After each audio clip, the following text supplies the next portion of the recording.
को बदनाम करने की मुनज़्ज़म साजिश नून लीग मखसूस सहाफियों और चैनल्स के साथ मिलकर एक बार फिर मुअज़्ज़िज़ अदलिया पर हमलावर हो गई और ये मरहलावार जारी रहेगा। यहाँ तक कि सुप्रीम कोर्ट के चीफ जस्टिस उमर अता बंदियाल तक का नाम लेकर उन्हें बदनाम करने की कोशिश की गई। गोल ने अपनी जिम्मेदारी समझते हुए अदलिया का दिफा किया और अदलिया के खिलाफ झूठे इल्जामात की कैंपेन और मकरू अज़ाइम को नाकाम बनाया, जिसकी वजह से यही हुकूमत अदलिया की हिमायत और उनका दिफा करने पर गोल न्यूज को मुख्तलिफ अंदाज से ब्लैकमेल करने और दबाव डालने की कोशिश कर रहा है।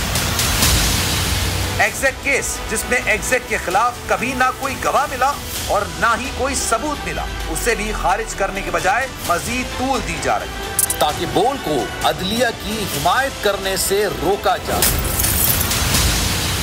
इन्वेस्टिगेशन ऑफिसर ने मुअज़्ज़िज़ सिंध हाई कोर्ट में अपने बयान में ये वाज़ेह तौर पर कहा कि एग्जैक की तमाम ट्रांजैक्शंस स्टेट बैंक के रिकॉर्ड में मुकम्मल तौर पर रिपोर्ट की गई। यहाँ तक कि इस हवाले से स्टेट बैंक ने इस रिकॉर्ड में किसी भी किस्म की बेज़ाब्तगी की निशानदही नहीं।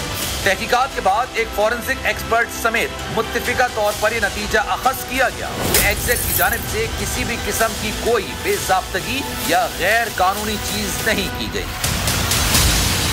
एग्जैक के पास इस कारोबार को चलाने के लिए तमाम मतलूबा लाइसेंसेस मौजूद थे और कोई बेज़ाब्तगी और गैर कानूनी चीज नहीं अमल में आई। यहाँ तक कि तमाम कानूनी तकाज़ों की मुकम्मल तौर पर तामील की गई।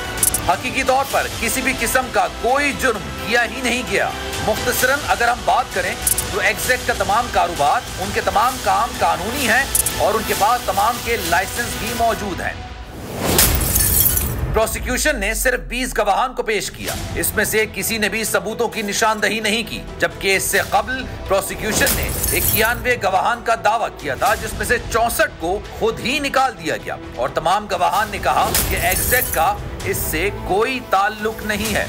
इन तमाम बुनियादों पर एग्जैक ने बरियत की दरख्वास्त फाइल की। सुप्रीम कोर्ट के ऑर्डर के मुताबिक ये दरख्वास्त केस में किसी भी मौके पर फाइल की जा सकती है, लेकिन जब जज एहसान अली मलिक के पास ये दरख्वास्त फाइल हुई तो उन्होंने कहा कि बिल्कुल ये दरख्वास्त किसी भी वक्त दायर की जा सकती है, लेकिन इस वक्त ये नहीं सुनना चाहता और उन्होंने इसके अलावा सारे गवाहान को एक साथ एक ही दिन पेश करने का कह दिया, जबकि बरियत की दूसरी दरख्वास्त उन्हीं की अदालत में पेंडिंग थी। 3 दरख्वास्तें उन्हें बगैर कहे सुने रद्द कर दी। इस तरह केस में ना फेयर ट्रायल किया गया और ना ही कानून की पासदारी, बल्कि कानून की धज्जियां उड़ा दी गई। इस पर जज एहसान अली मलिक ने सुप्रीम कोर्ट के चीफ जस्टिस उमर अता बंदियाल साहब का नाम लेकर हवाला दिया कि उनके खत की वजह से मैं ये कह रहा हूँ, जो कि उन्हें बदनाम करने की साजिश का हिस्सा है। हम ये सवाल करते हैं, क्या वाकई ऐसा कोई खत आया था? मुद्दई और तफ्तीशी के एतराफी बयानात के बाद भी क्या इस केस को चलता रहना चाहिए? क्या अदालतों में केसेस इसीलिए पेंडिंग रहते हैं कि गैर जरूरी चीजें की जाती हैं? एग्जैक्ट के खिलाफ उन सब चेहरों को बेनकाब होना चाहिए जो इसके पीछे थे। इसके बाद उनके खिलाफ मुकदमा दर्ज होना चाहिए। प्रोसिक्यूटर ने ये कहा है कि जो कुछ भी हमने इन्वेस्टिगेशन की है उससे ये नज़र आता है कि कोई ऐसा काम नहीं किया है एग्जैक्ट ने जो कि कानून के बाहर हो। इसका मतलब यह है जितने काम किए थे वो कानूनी थे।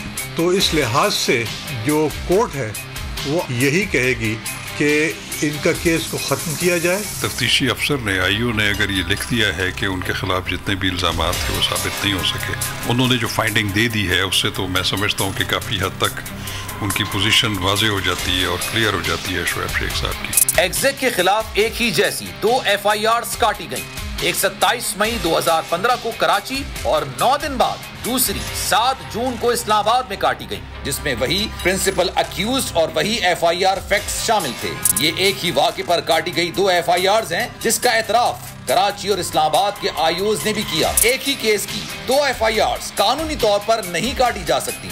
2014 की सबसे बड़ी IT एक्सपोर्ट कंपनी पर 420 का मुकदमा बनाकर FIRs काटी गई, जिस पर 9 दफा जजेस ने नॉट बिफोर मी कहा। किसी भी किस्म के जुर्म का सबूत न होने की बुनियाद पर सिंध हाई कोर्ट ने इस केस को खत्म कर दिया और मुल्जिमान को बरी कर दिया। इसके 3 ही घंटे बाद एक बार फिर नॉट बिफोर मी कह दिया। اسلام آباد ہائی کورٹ سے باعزت بریت کے 102 دن کے بعد اپیل فائل کی گئی، جبکہ قانون کے مطابق اس پر اعتراض کے لیے صرف 30 دن یا 60 دن کا وقت ہوتا ہے۔ ایک بریگیڈیئر پر رشوت دینے اور جج پر رشوت لینے کا جھوٹا الزام لگایا گیا اور اس کو بنیاد بنا کر یہ مقدمہ ریمانڈ بیک کیا گیا۔ اگر الزام سچا ہوتا تو FIR کاٹی جاتی، جو کہ نہیں کٹی۔ مقدمے کے انویسٹیگیشن آفیسر جو اس کیس کے مدعی بھی ہیں، واضح طور پر یہ موقف دیا کہ ایگزیکٹ اپنا کام قانون کے مطابق کر رہی تھی، اس کے پاس تمام لائسنسز موجود تھے، اس کا تمام پیسہ لیگل ذرائع سے یہاں پر آیا۔ فورنزک ہیڈ نے بھی یہی بات تسلیم کی۔ اس کے بعد تو کیس ختم ہو جاتا ہے۔ بول کو معزز عدلیہ کے حق میں آواز اٹھانے پر حکومت دباؤ میں لا کر اپنے مطلوبہ مقاصد حاصل کرنا چاہتی ہے، لیکن بول عدلیہ کی عزت کے لیے پہلے بھی کھڑا تھا، کھڑا ہے اور کھڑا رہے گا۔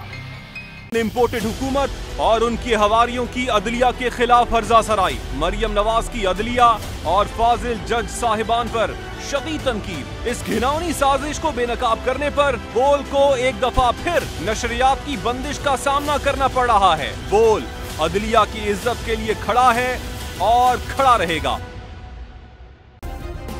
سبسکرائب کریں اور بیل دبائیں تاکہ کوئی خبر رہ نہ جائے۔